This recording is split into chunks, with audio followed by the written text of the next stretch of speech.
Mr. President, so we're heading down to Florida. I have a lot of meetings there and lunches, meetings, a lot of things having to do with the economics of America. We took in approximately $3 trillion over the last few days from the trips that we made. They were unbelievable. And the deal with China is going to be wonderful. I think it's going to be long lasting. I got really along with President Xi very well, as you saw. You were there. Many of you were there. And I think it's great. I think it's great. I think it's really good. Are you sick and milking? I'm sorry, I'm not getting any audio for us. Okay, let's get it right. All right, we have enough, sir. Okay. So the trip was fantastic. We took in over $3 trillion, really in profit, if you want to define it that way. You see, the farmers are very happy. I think it's 25 million tons, but it's numbers that they've never seen before in terms of soybeans, in terms of other things. We have numbers coming to our farmers that the farmers have never seen before from China. Our farmers are very happy. I suggest that they go out and buy larger tractors and more land. Okay? We want larger tractors and more land because nobody's ever seen anything like it. I've given China great incentives to hold down the fentanyl, get rid of it ideally. You know, a lot of people don't know it's used as an anesthesia. It's used as a lot of things. A lot of good things happen, but unfortunately, when it's developed a certain way, a lot of bad things happen. Because a lot of people would say, well, why is it made? And it's made for a lot of good purposes, but it also has some very bad purposes when you design it a certain way and people can take it and design it.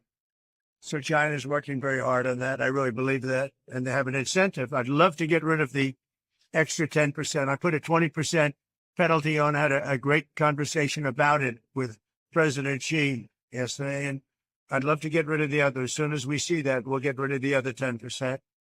Other than that, we haven't cut the tariffs at all with China. But we're going to have a great relationship with them, I think, for a long period of time. If we have a smart president, we'll have a great relationship. We don't have a smart president, which is also a very strong possibility, then we won't have a great relationship. But China is, the meeting with China was incredible. The meeting with Japan, incredible. And the meeting with South Korea, likewise, incredible, all of them. And trillions of dollars are coming back to our country because of those meetings. And we have others planned with other countries, but those are big ones. And the meeting with China was one that everybody wanted. The meeting with the new prime minister, who's fantastic, of Japan, could not have gone better. We've worked out our deal. And South Korea, you saw the way we were treated. Our country is respected again. When they treat me with that kind of respect, they're treating our country with that kind of respect, which is much more important.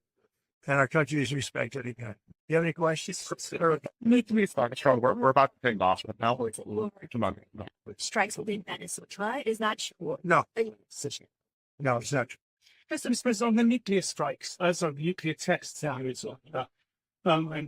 you talking about literally resuming underground nuclear detonation tests? You'll find out very soon, but we're going to do some testing. Yeah, other countries doing. If they're going to do it, we're going to do it. Okay, we can't clarify what you do. I'm not going to say yet. I mean, I know exactly what we're doing, where we're doing it, but other countries are doing it, and if other countries do it, we do it. So, President from the FBI doing that hostage, that terrorist attack in Michigan that was set to happen over the weekend. We're catching people before they ever start. Yep, that's what that's it. So Viktor Orban saying you asked for an exemption from U.S. sanctions. He has asked for an exemption. We haven't granted one, but he has asked. Victor, a friend of mine, who's asked for an exemption. What else? Mr. President, I'm asking. Please.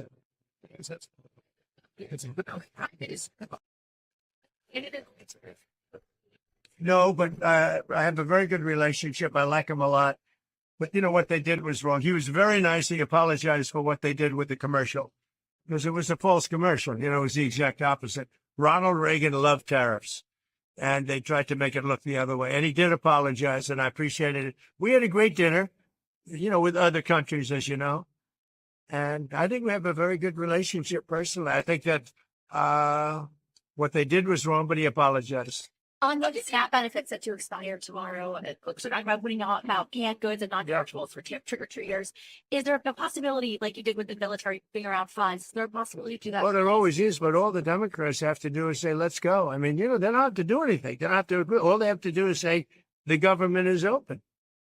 And we only need 5 Democrats, but they've become a radical left part. They've become a very radical left party. And they've lost their minds. They've lost their minds. All they have to do is say, the government is open, and that's the end of it. And, largely, when you talk about SNAP, you're talking about largely Democrats. But I'm president. I want to help everybody. I want to help Democrats and Republicans. But when you're talking about SNAP, if you look, it's largely Democrats. They're hurting their own people. Thank you very much, everybody. Thank you, Mr.